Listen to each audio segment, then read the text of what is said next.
Hi hello എല്ലാ കൂട്ടുകാർക്കും നമസ്കാരം. സീരിയൽ മാനിയ വെറൈറ്റി സ്റ്റോറീസിന്റെ ഏറ്റവും പുതിയൊരു വീഡിയോയിലേക്ക് എല്ലാവർക്കും സ്വാഗതം കേട്ടോ. അപ്പം ഞാൻ എത്തിയിരിക്കുന്നത് മാളികപ്പുറം സീരിയലിന്റെ നാളത്തെ ആ ഒരു സൂപ്പർ ഹിറ്റ് കഥയും ഒക്കെ ആയിട്ടാണ്. അപ്പം എപ്പോഴും പറയുന്നത് പോലെ തന്നെ ചാനൽ ആരെങ്കിലും ആദ്യമായിട്ട് കാണുന്നവരാണെങ്കിൽ നിങ്ങൾക്ക് ഇഷ്ടപ്പെട്ട് കഴിഞ്ഞാൽ സബ്സ്ക്രൈബ് ചെയ്യാൻ മറക്കരുത് കേട്ടോ. നമുക്ക് നേരെ ഉണ്ണിമോളുടെ കഥയിലേക്ക് പോയാൽ കഥ തുടങ്ങുമ്പോൾ തന്നെ നമ്മളെ കാണിക്കുന്നത് മഹേഷിന്റെ ഒപ്പം യാത്ര ചെയ്യുന്ന ഗിരിദേവനെയും വാവയെയുമാണ്. അപ്പൊ രണ്ടുപേരും കൂടി മഹേഷിനെ ബ്രെയിൻ വാഷ് ചെയ്യാണ്. പുള്ളിക്കാരനോട് ഭാവിയിൽ ഇനിയും നിങ്ങൾ ഇങ്ങനെ കുടിയനായിട്ട് ജീവിച്ചു കഴിഞ്ഞാൽ ഉറപ്പായിട്ടും മോഷണക്കുറ്റത്തിന്റെ പേരിൽ നിങ്ങൾ ജയിലിലും ആകും, നിങ്ങളുടെ കുഞ്ഞിന്റെ ജീവിതമാണെങ്കിൽ വളരെ സങ്കടകരവുമാകും എന്നുള്ള കാര്യമൊക്കെ പറയുമ്പോഴത്തേക്കിനും അതിന് നീ ആരാ എന്നെ ഉപദേശിക്കാൻ എന്നുള്ള രീതിയിൽ ആദ്യം മഹേഷ് സംസാരിക്കുന്നൊക്കെ ഉണ്ട്. പക്ഷെ മഹേഷ് പറയുന്നത് എനിക്ക് എന്തെങ്കിലും സംഭവിച്ചു കഴിഞ്ഞാൽ എൻ്റെ കുഞ്ഞിനെ നോക്കാൻ എൻ്റെ അച്ഛനും അമ്മയും ആ കുഞ്ഞിന്റെ അമ്മയും ഒക്കെ ഉണ്ട്, ബിന്ദു കുഞ്ഞിനെ പൊന്നുപോലെ നോക്കുമെന്നുള്ള കാര്യമൊക്കെ പറയുക. അപ്പം ഗിരിദേവനാണെങ്കിലോ ഭാവിയിൽ നടക്കാൻ പോകുന്ന കാര്യങ്ങളെല്ലാം മഹേഷിന് മുൻകൂട്ടി കാണിച്ചു കൊടുക്കുകയാണ്. ഗിരിദേവൻ സമ്മാനിക്കുന്ന കണ്ണടയിലൂടെ നോക്കുമ്പോഴത്തേക്കിനും നമ്മുടെ മഹേഷ് കാണുന്ന കാഴ്ചയെന്ന് പറഞ്ഞാൽ മഹേഷ് ആണെങ്കിൽ ജയിലിൽ കിടക്കുന്ന കാര്യങ്ങളും മുത്തശ്ശന്റെയും മുത്തശ്ശിയുടെയും കൂടെ താമസിച്ചിരുന്ന പാറുക്കുട്ടിയാണെങ്കിലോ ഒരു വീട്ടില് വീട്ടുജോലി ചെയ്യുന്ന രീതിയിലും ഒക്കെയാണ് കാണുന്നത്. അപ്പം ഒന്ന് ചിന്തിച്ച് നോക്ക്, നിങ്ങളുടെ മകള് ഇങ്ങനെ നരകയാതന അനുഭവിക്കണോ അതോ സന്തോഷമായിട്ട് നിങ്ങൾക്ക് നിങ്ങളുടെ മകളോടൊപ്പം ജീവിക്കണോ എന്നുള്ള കാര്യം ചോദിക്കുമ്പം മഹേഷ് ഇങ്ങനെ കൺഫ്യൂഷനായിട്ട് നിൽക്കുമ്പം നമ്മുടെ വാവയാണെങ്കിൽ മഹേഷിന്റെ മനസ്സറിയുന്നതിന് വേണ്ടിയിട്ട് മദ്യക്കുപ്പി നൽകുകയാണ്.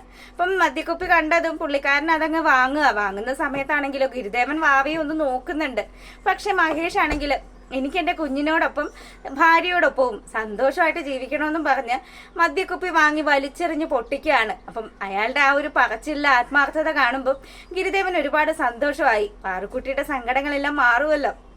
അങ്ങനെതാ മഹേഷ് വീട്ടിലെത്തിയതും തൻ്റെ മോളോടും ഭാര്യയോടുമായിട്ട് പോയി പറയാണ്, ഞാൻ കുടിയൊക്കെ നിർത്തി, ഇനി ഒരിക്കലും ഞാൻ കുടിക്കില്ല, എൻ്റെ പൊന്നു മോളെ പിടിച്ച് ഞാൻ സത്യം ചെയ്യുകയാണ് എന്നൊക്കെ പറഞ്ഞ് പാറുവിൻ്റെ തലയിൽ തൊട്ട് സത്യം ചെയ്യുമ്പോഴത്തേക്കിനും ബിന്ദു ആണെങ്കിലോ ഇയാൾ കാണിക്കുന്നതെല്ലാം വെള്ളം അടിച്ചതോ കാണിക്കുന്നതെല്ലാം അഭിനയമാണോ സത്യമാണോ എന്ന് തിരിച്ചറിയാൻ പറ്റാത്തൊരവസ്ഥയിലാണ് നമ്മുടെ ബിന്ദു ഉള്ളത്. അപ്പൊ ബിന്ദു ഇങ്ങനെ ആലോചിച്ചുകൊണ്ട് നിൽക്കുമ്പോഴത്തേക്കിനും മഹേഷ് പറയുന്നുണ്ട്, ഞാനൊരു കാര്യം ചെയ്യാം, കുളിച്ചിട്ട് ഇപ്പൊ വരാം, നമുക്ക് ഒരുമിച്ചൊന്ന് പുറത്തു പോവാന്ന് പറയുകയാണ്. അപ്പം പാറുക്കുട്ടിയാണെങ്കിൽ വലിയ സന്തോഷത്തിലായി കേട്ടോ. പാറു ഓടിപ്പോയി ഈ സന്തോഷ വാർത്ത നമ്മുടെ ഉണ്ണിമോളോട് പറയുകയാണ്. അപ്പൊ ഉണ്ണിമോളാണെങ്കിലോ ആഹാ ഗിരിദേവനും മാവിയും സംസാരിച്ചായിരുന്നു പാറുവിന്റെ അച്ഛനെ കണ്ട്, എന്തായാലും ദാ ഇപ്പൊ പാറുവിന്റെ അച്ഛൻ നന്നാവാൻ തീരുമാനിച്ചപ്പം പാറുവിന് ഒരുപാട് സന്തോഷമായില്ലേന്ന് ചോദിക്കുക. അതെ ഉണ്ണിമോളെ, എത്ര നന്ദി പറഞ്ഞാലും തീരില്ല, ഗിരിദേവനോടും വാവയോടും ഒക്കെ ഞാൻ എങ്ങനെയാണ് നന്ദി പറയേണ്ടത് എന്നൊക്കെ പറയുമ്പം കൂട്ടുകാരല്ലേ, കൂട്ടുകാർ തമ്മിൽ എന്തിനാ നന്ദി പറയുന്നത് എന്നുള്ള കാര്യമൊക്കെ ഇങ്ങനെ ഉണ്ണിമോള് സംസാരിക്കുകയാണ്. അപ്പൊ ആ ഒരു സീൻ കഴിയുമ്പോൾ നമ്മളെ കാണിക്കുന്നത് നമ്മുടെ ശ്രീരാജും അതുപോലെ തന്നെ അനുവും കൂടി മണികണ്ഠസ്വാമിയുടെ ക്ഷേത്രത്തിലെത്തുകയാണ്. അപ്പം ആൽത്തറയിൽ ഇവരൊരു മണി കെട്ടിയായിരുന്നല്ലോ, കൂട്ടിക്കൂട്ട എല്ലാം അവിടെ ഹാജരാണ് കേട്ടോ. അപ്പൊ ഈ സമയത്താണെങ്കിൽ ശ്രീരാജ് പറയുന്നുണ്ട്, അതെ അനു, നമ്മള് മണി കെട്ടിക്കഴിഞ്ഞാല് നമ്മുടെ കല്യാണം നടക്കുമെന്നാണല്ലോ ഗിരിദേവൻ പറഞ്ഞത്. പക്ഷെ ആ പറഞ്ഞത് മുഴുവൻ സത്യമാണോ എന്നുള്ളത് എനിക്കൊരു സംശയമാണ്. എന്തായാലും അന്ന് പാതി കെട്ടിവെച്ച ആ ഒരു മണി അത് ഇപ്പൊ ഞാൻ അങ്ങ് അഴിച്ചെടുക്കാൻ പോവാന്ന് പറയുമ്പം അനു പറയുന്നുണ്ട്, നമ്മുടെ കല്യാണം നടക്കുന്നതിന് വേണ്ടിയിട്ട് കെട്ടിയ മണിയല്ലേ, അതെന്തിനാ അഴിക്കുന്നത്? ശ്രീരാഗ് ഈ കാണിക്കുന്ന ഒന്നും ശരിയല്ല കേട്ടോ, ഭഗവാനെ ഒരിക്കലും വെല്ലുവിളിച്ച് കാര്യങ്ങളൊന്നും മുന്നോട്ട് പോകില്ല എന്നും പറഞ്ഞ് അനു ആണെങ്കിൽ ശ്രീരാജിനോട് ഉപദേശിക്കുകയാണ്. പക്ഷെ അവനാണെങ്കിലോ ഒരു അഹങ്കാരം പിടിച്ചവനാണ്. അപ്പൊ സ്ത്രീധനത്തുക കയ്യിൽ കിട്ടാതെ ഒരു കാരണം വെച്ചാലും കല്യാണം നടക്കില്ല എന്നുള്ളത് ശ്രീരാജിന് നല്ലതുപോലെ തന്നെ അറിയാം. ശ്രീരാജിനെ പോലെ തന്നെ അവന്റെ അച്ഛനും അമ്മയും ഒക്കെ അത്യാവശ്യം പണത്തോടെ ആക്രാന്തമുള്ള കൂട്ടത്തിൽ തന്നെയാണ്. പക്ഷെ അനുവിനാണെങ്കിലോ ശ്രീരാജിനോടുള്ളത് ദിവ്യ പ്രണയമാണല്ലോ. അതുകൊണ്ട് തന്നെ അനുവിന് വലിയ വിഷമമൊക്കെ ആയി. ശ്രീരാജ് ആണെങ്കിലോ ആൽത്തറയിൽ കയറി ആ മണി ഇങ്ങോട്ട് അഴിച്ചെടുക്കുകയാണ്. അപ്പൊ ആ സമയത്താണെങ്കിലും അനുവിന് വലിയ വിഷമമൊക്കെ ആയി. അനു അങ്ങനെ നിൽക്കുമ്പോൾ ശ്രീരാജ് അത് ചെയ്യല്ലേ എന്നൊക്കെ പറയുകയാണ്. അപ്പം ചേച്ചിയുടെ സങ്കടവും കരച്ചിലും ഒക്കെ കാണുമ്പോൾ നമ്മുടെ ഗിരിദേവൻ അങ്ങോട്ട് വരികയാണ്.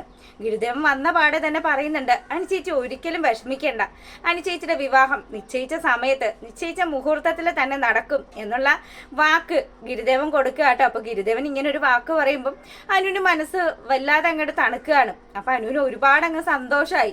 അനു ഒരിക്കലും ഇങ്ങനെയൊന്നും പ്രതീക്ഷിച്ചിട്ടില്ല. ഗിരിദേവൻ ഒരു വാക്ക് പറഞ്ഞാൽ വാക്കാണ് എന്ന് തന്നെയാണല്ലോ നമ്മുടെ തിരുമേനിയും അതുപോലെ തന്നെ മുത്തശ്ശിയും ഒക്കെ പറഞ്ഞു തന്നിട്ടുള്ളത്. അപ്പം ആ വിശ്വാസത്തിലാണ് നമ്മുടെ അനു അവിടെ സമാധാനമായിട്ട് ഇരിക്കുന്നത്. അപ്പം അഹങ്കാരം പിടിച്ച ശ്രീരാജാണെങ്കിലോ നീ പറഞ്ഞ മണി എന്തായാലും ഇനിയിപ്പം ഇതുകൊണ്ട് വലിയ പ്രയോജനമൊന്നുമില്ല, നടക്കാനുള്ള കല്യാണമാണെങ്കിൽ നടക്കുമെന്നും പറഞ്ഞ് അവൻ അവിടെ നിന്ന് പോവുകയാണ്. അപ്പൊ ഈ സമയത്ത് ഗിരിദേവൻ വാക്ക് കൊടുത്തതൊക്കെ കണ്ട് ചന്തുക്കുട്ടനാണെങ്കിൽ ഗിരിദേവന്റെ അടുത്ത് വന്ന് സംസാരിക്കുകയാണ്.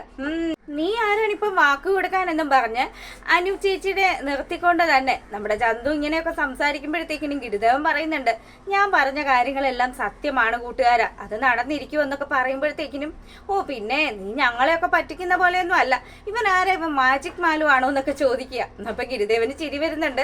ഇങ്ങനെയൊക്കെ കാർത്തിയും കൂടി നിന്ന് കളിയാക്കുക. അപ്പൊ ഇവന്മാര് കളിയാക്കുന്ന സമയത്ത് എന്നാ നമുക്ക് നോക്കാന്നും പറഞ്ഞ ഗിരിദേവന്റെ കൈയങ്ങ് കൊടുക്കുന്ന സമയത്താണെങ്കിലോ കാശിക്കുട്ടൻ ആ കയ്യിൽ കയറി പിടിച്ചതും പെട്ടെന്ന് തന്നെ അവന് വേദന എടുക്കാൻ തുടങ്ങി. ഗിരിദേവൻ അതുമാതിരി പിടുത്തമാണ് പിടിച്ചത്.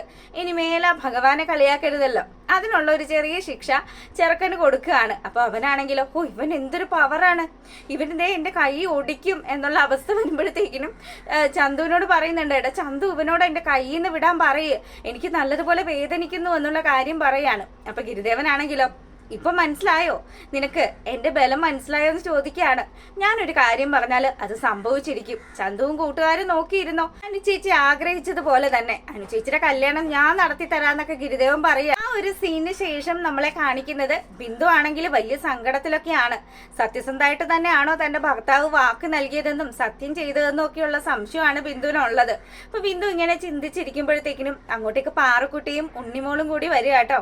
അപ്പൊ ഇവര് വന്ന പാടെ തന്നെ പാറുക്കുട്ടി പറയുന്നുണ്ട്, അമ്മ അച്ഛൻ ഇപ്പൊ തന്നെ വരും, അമ്മ ഒരിക്കലും അച്ഛന്റെ കാര്യമൊക്കെ തന്നെ ടെൻഷൻ അടിക്കണ്ട, അച്ഛൻ ഗിരിദേവനോട് വാക്ക് പറഞ്ഞിട്ടുണ്ട്, ഗിരിദേവനോട് വാക്ക് പറഞ്ഞാൽ അത് സത്യസന്ധമായി തന്നെ ആയിരിക്കും, മോളെ നീ വിചാരിക്കുന്ന പോലെയൊന്നും അല്ല നിന്റെ അച്ഛൻ, ഒരുപാട് കാലം മുന്നേ അമ്മ ശ്രമിച്ചതാണ് നിന്റെ അച്ഛനെ നന്നാക്കാൻ എന്നുള്ള കാര്യമൊക്കെ ബിന്ദു തന്റെ മകളോട് പറയുമ്പോഴത്തേക്കിനും ഇത് അതുപോലെ അല്ലമ്മ, ഗിരിദേവനാണ് വാക്ക് കൊടുത്തിരിക്കുന്നത്.